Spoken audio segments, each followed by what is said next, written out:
और आप देख रहे हैं आज तक। किसान आंदोलन को लेकर आज अहम दिन है। किसानों ने 26 जनवरी यानी कि गणतंत्र दिवस पर अपनी ट्रैक्टर परेड निकालने का ऐलान किया है। इसी मसले पर आज सुप्रीम कोर्ट फैसला दे सकता है। हालांकि सुनवाई से पहले किसानों के तेवर थोड़े नरम दिखे हैं।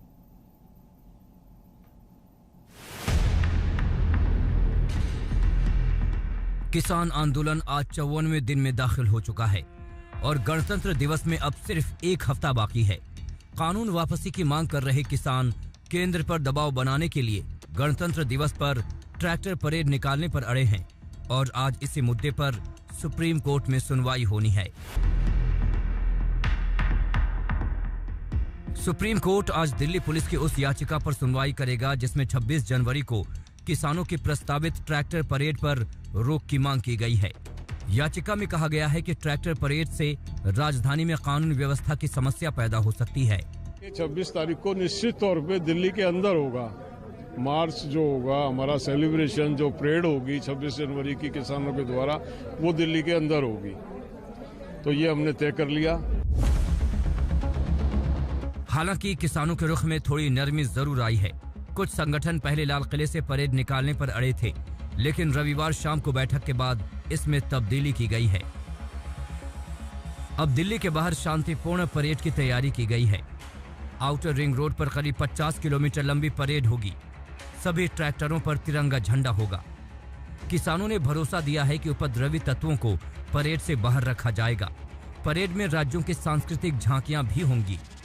राष्ट्रपति भवन से और इंडिया गेट तक वो यात्रा निकाल लेंगे। उन्होंने यात्रा अपनी शॉर्ट कर दी जो परेड है, और हम लाल किले से निकाल लेंगे इंडिया गेट तक, तो दोनों का मेल मिलाप वही होगा। ये जो कुछ सोशल मीडिया पर इस तरह का मैसेजेस दिए जा रहे हैं कि ये पार्लियामेंट के ऊपर जाएंगे, ये लाल किले जाएंगे, ये फला जगह जाएंगे, वो एकदम ठीक बात नहीं है।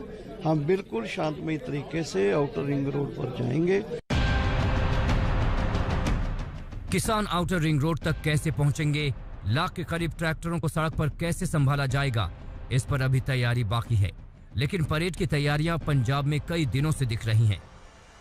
ट्रैक्टर जुटाने समेत ट्रैक्टरों को सजाने का काम युद्ध स्तर पर चल रहा है। मकसद सिर्फ एक है कि केंद्र सरकार को ताकत दिखानी है। इसी ताकत की नुमाइश सुप्रीम कोर्ट की कमेटी को दरकिनार करके भी की जा रही है। कोर्ट के सामने आज वो याचिका भी है जिसमें कमेटी के सभी सदस्यों को हटाने की मांग की गई है। और ये सरकार ने भी मान लिया। जब अभी 15 तारीख को हम गए थे, जब उनसे बातचीत हुई, भारत सरकार के उन्हीं मंत्रियों ने ये कहा कि अब इसका समाधान सरकार और किसान बैठकर करेंगे और हम कोर्ट को अपना वो दे देंगे। कोर्ट में हमारा सवाल था ही नहीं, कोर्ट में हम गए नहीं। 26 जनवरी से पहले किसानों का आंदोलन और भी तेज हो। 24 और 25 जनवरी को देश भर में राजभवनों तक ट्रैक्टर मार्च की तैयारी भी है। लेकिन 26 जनवरी को क्या होगा, ये आज कोर्ट के फैसले और इसे लेकर किसानों के रुख पर टिका है। दिल्ली से राम किंकर सिंह और अशोक सिंघल के साथ आज तक ब्यूरो।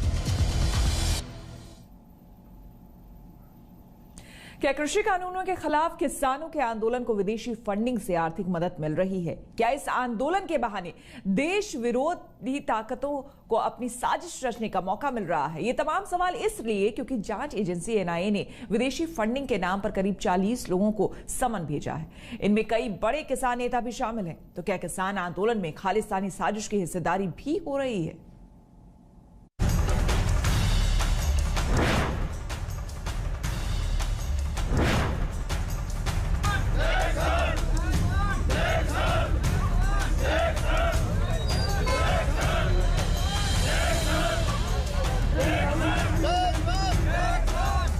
पिछले करीब 2 महीने से दिल्ली की सर्द रातों से लड़ते हुए सैकड़ों किसान अपने आंदोलन की आग को जलाए बैठे हैं। मांग तीनों कृषि कानून को रद्द करने और एमएसपी को कानूनी दर्जा देने की है। हालांकि सरकार ने यह साफ कर दिया है कि तीनों कानून वापस नहीं होंगे। अब तक 9 दौर की बातचीत में समाधान नहीं निकला है। अब अगली उम्मीद 19 जनवरी की बैठक से है।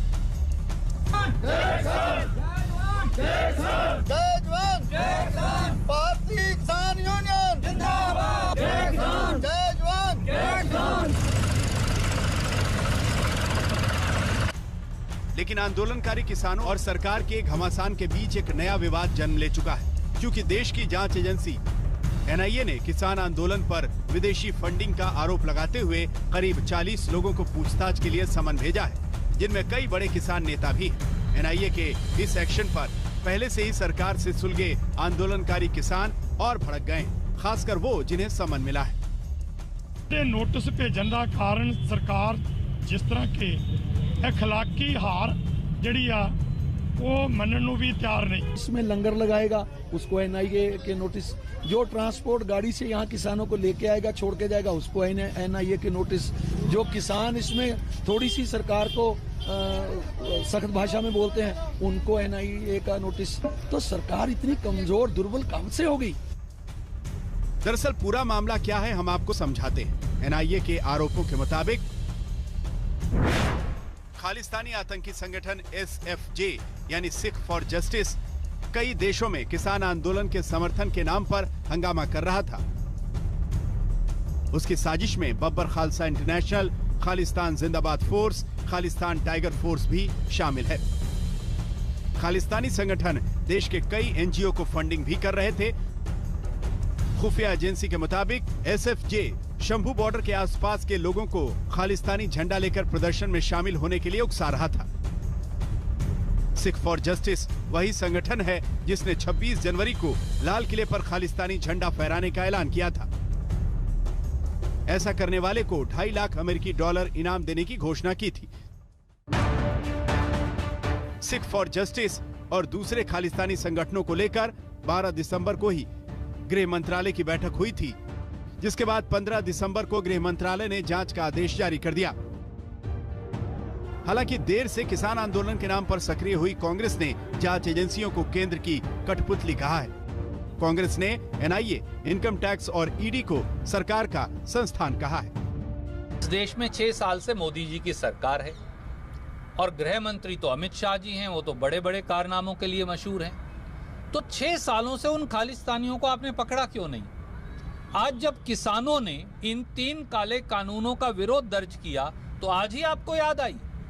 आप 6 साल से यानी 72 महीने से सोए पड़े रहे। तो क्या राष्ट्रीय सुरक्षा को लेकर आपका केवल यही तौर तरीका है? किसान नेताओं को NIA के समन पर आंदोलनकारी किसान संगठनों ने अलग से आपसी बैठक की है और तय किया है कि 10वें दौर की बैठक में सरकार से इस पर भी बातचीत होगी। हमारी डिमांड भारत सरकार से है और भारत सरकार से हम ये काम करवाएंगे। जिस तरीके से बिल आए हैं अमेंडमेंट से, जो बिल आ जाए है, बिल ऑर्डिनेंस आए हैं और पार्लियामेंट ने पास करे, ऑर्डिनेंस जाए पार्लियामेंट से ही बिल खत्म होंगे। किसान नेताओं को नोटिस भेजे हैं, हाँ, और समन करके बुलाया है। हाँ, ये तो ठीक चीज है भाई। सरकार पे अभी बहुत एजेंसियां हैं जो आंदोलन करेंगे। जब देश आजादी हुई तो उसमें तो फांसी भी हुई थी, आंदोलनकारियों को हुई ना, व्यापारियों को तो किसी को फांसी नहीं हुई। तो ये तो बहुत आगे तक बढ़ेगा। इस बीच आंदोलनकारी किसानों और सरकार में उथल पुथल के इस दौर में कृषि मंत्री ने फिर दोहराया है कि तीनों कानून वापस नहीं होंगे। गृह मंत्री अमित शाह ने भी कहा है कि तीनों कानून किसानों के लिए फायदेमंद है, क्योंकि सुप्रीम कोर्ट ने जब क्रियान्वयन को रोक दिया है तो अब इन कानूनों का क्रियान्वयन तो हो नहीं रहा है। हमारी अपेक्षा है कि किसान 19 तारीख को क्लॉज बाय क्लॉज चर्चा करें, वो रिपील के अलावा क्या विकल्प चाहते हैं वो विकल्प सरकार के सामने प्रस्तुत करें, तो सरकार जरूर पूरी गंभीरता के साथ उनकी समस्या पर, उनकी आपत्ति पर विचार करने को खुले मन से तैयार है। नरेंद्र मोदी सरकार सात अर्थ में किसानों को समर्पित सरकार है और 3 नए जो अध्यादेश और कानून लेकर मोदी सरकार आई है, कर्नाटक सरकार ने भी ये कानूनों को पारित किया है। मैं श्री येदियुरप्पा जी को बधाई देना चाहता हूं कि इससे किसानों की आय अनेक गुना बढ़ने वाली। मामला कृषि कानून के विरोध से शुरू होता हुआ अब विदेशी फंडिंग के आरोपों तक जा पहुंचा है। NIA की जांच शुरू है, जिसकी आंच किसानों तक आ रही है। कांग्रेस भी तिलमिलाई हुई है क्योंकि सियासत भी जरूरी है। लेकिन अगर राष्ट्रीय जांच एजेंसी की आशंका में दम है तो फिर राष्ट्रीय सुरक्षा के लिहाज से जांच भी जरूरी है। दिल्ली से कमलजीत संधू, सोनीपत से पवन राठी, अमृतसर से अमित शर्मा के साथ आज तक ब्यूरो। मुरादाबाद में एक शख्स को कोरोना वैक्सीन लगने के दूसरे दिन ही उसकी मौत हो गई। ये शख्स सरकारी अस्पताल में वार्ड बॉय था और उसे 16 जनवरी को अस्पताल में ही वैक्सीन दी गई थी। हालांकि उसकी मौत को लेकर परिवार और अस्पताल के अलग अलग दावे हैं, लेकिन मौत की वजह अभी कुछ साफ नहीं है। रविवार शाम उनकी मौत के बाद से घर में कोहराम मच गया है। पिता की मौत से बेटा एकदम सन्न है। परिवार में किसी को यकीन नहीं हो रहा कि एक दिन पहले तक जिला अस्पताल में ड्यूटी करने वाले महिपाल सिंह को अचानक ऐसा क्या हो गया कि जान ही चली गई। और ज्यादा परेशान करने वाली बात यह है कि देश भर में कोरोना टीकाकरण के अभियान के तहत मुरादाबाद अस्पताल में वार्ड बॉय के पद पर तैनात महिपाल सिंह को भी टीका लगाया गया था। वहाँ से करीबन 1:30 बजे पापा जी बाहर से आए जहाँ वैक्सीनेशन हो रहा था। उनको मैं अपने साथ में बैठा कर घर लाया। पापा जी की सांस फूल रही थी और वो सांस रहे थे। थोड़ा सा निमोनिया था, खांसी जुकाम जो था, लेकिन वहाँ से आने के बाद में इनको ज्यादा तकलीफ होने लगी। महिपाल सिंह को 16 जनवरी को टीका लगा था। परिवार के मुताबिक टीका लगने के बाद उनकी तबीयत बिगड़ गई थी। उन्हें पहले से सर्दी जुकाम था, जो टीका लगने के बाद और बढ़ गया। परिवार के मुताबिक घर लौटते वक्त महिपाल सिंह बुरी तरह हाँप रहे थे, लेकिन अस्पताल का दावा है कि 16 जनवरी को महिपाल ने नाइट ड्यूटी भी की थी। अस्पताल के मुताबिक ड्यूटी के दौरान उन्हें कोई तकलीफ नहीं दिखी। सीने में दर्द और सांस फूलने की तकलीफ हुई थी। उसके बाद उन्हें जब तक जिला चिकित्सालय वो मृत अवस्था में ले जाएगा। तो क्या लगता है सर, जो इंजेक्शन वैक्सीनेशन हुआ क्या उसका कोई रिएक्शन नहीं? परिवार का जैसे आरोप है, नहीं, उसका कोई रिएक्शन नहीं प्रतीत होता है, क्योंकि कल रात में इन्होंने नाइट ड्यूटी भी की थी, कोई समस्या नहीं थी। केंद्रीय स्वास्थ्य मंत्रालय का दावा है कि देश भर में कोरोना टीके लगने के बाद सिर्फ एक मामले में गंभीर और 51 में मामूली साइड इफेक्ट की बात सामने आई है।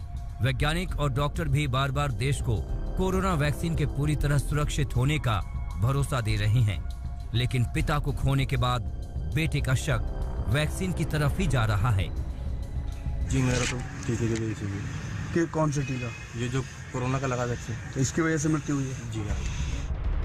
महिपाल सिंह की मौत की वजह क्या रही, इस पर पोस्टमार्टम रिपोर्ट ही रोशनी डाल सकती है। पोस्टमार्टम आज किया जाएगा। शरद गौतम, मुरादाबाद, आज तक।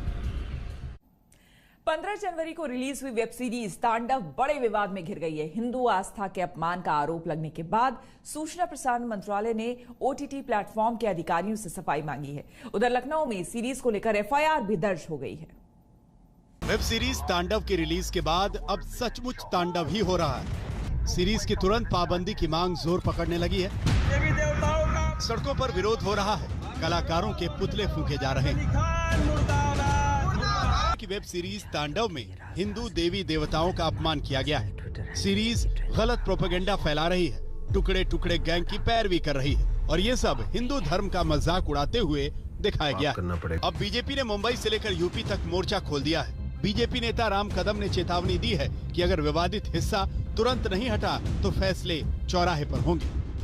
फिल्म जगत के लोग बार बार हिंदू देवी देवताओं का अपने फिल्मों में अपमान क्यों कर रहे हैं?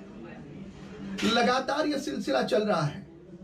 अब तांडव नाम के वेब सीरीज में जिस प्रकार से अभिनेता हाथ में त्रिशूल और डमरू लेकर के हमारे देवताओं का अपमान कर रहा है, यह नहीं चलेगा। फिल्म जगत के लोग कान खोल करके सुन लें। यदि इस प्रकार का हमारे देवी देवताओं का जो हमारी श्रद्धा है, आस्था है, उनका यदि अपमान करने का भी दुस्साहस करेंगे तो उन्हें भरे चौक में जूते से मारना होगा। तांडव वेब सीरीज तुरंत बहिष्कृत की जाए और इसके निर्माता, निर्देशक और अभिनेता हाथ जोड़कर, घुटने टेक कर हिंदू समाज की माफी मांगे। प्रधानमंत्री कभी नहीं बना, वो घर मैंने दी। बात अब धमकी और चेतावनी से आगे निकल गई है। बीजेपी नेता राम कदम ने डायरेक्टर अली अब्बास जफर और वीडियो में दिख रहे कलाकारों के खिलाफ घाटकोपर पुलिस स्टेशन में शिकायत दर्ज करवाई। राम कदम का दावा है कि पुलिस नोटिस जारी कर रही है। पुलिस ने स्वीकारा कि उसमें जिस प्रकार का आक्षेप हमारा रहा है, उस बात को मुंबई पुलिस ने हाँ भरी है और मुंबई पुलिस ने FIR दर्ज करने की दिशा में कार्रवाई शुरू कर दी है। अब वे उस वेब पोर्टल से सारी सीडीज मंगा रहे हैं जिसका पंचनामा होगा। उसके पश्चात आज ही निर्माता, निर्देशक, लेखक और कलाकार को आज ही समन्स भेजे जाएंगे। गाजियाबाद के लोनी से बीजेपी के विधायक नंद किशोर गुर्जर और नॉर्थ ईस्ट मुंबई से बीजेपी सांसद मनोज कोटक ने सूचना और प्रसारण मंत्री प्रकाश जावड़ेकर को चिट्ठी लिखी है। इस देश की पॉलिटिक्स को तुम्हारी जरूरत है और तुम्हें पॉलिटिक्स की जरूरत है। इस चिट्ठी में सीरीज को बैन करने की मांग की गई है, जबकि यूपी सरकार के मंत्री रघुराज सिंह ने उत्तर प्रदेश में तुरंत वेब सीरीज सीएम से की है।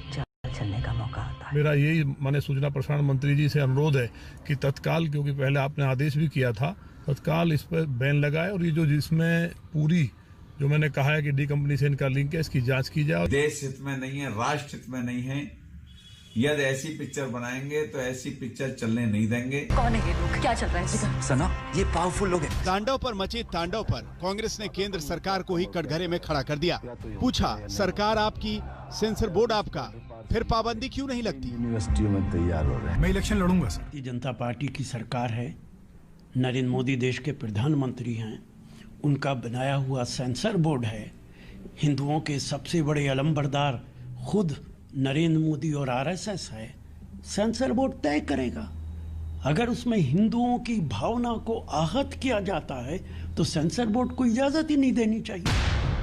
बंगाल चुनाव करीब है, लिहाजा विवाद कहीं भड़के बंगाल की सियासी बाउंड्री को लांघ ही जाता है। तांडव पर बीजेपी के बवाल पर तृणमूल कांग्रेस की सांसद महुआ मोइत्रा ने पलटवार किया और तंज कसते हुए कहा कि पहले बीजेपी भारत की आत्मा पर अपने तांडव को रोके, न कि स्क्रीन पर।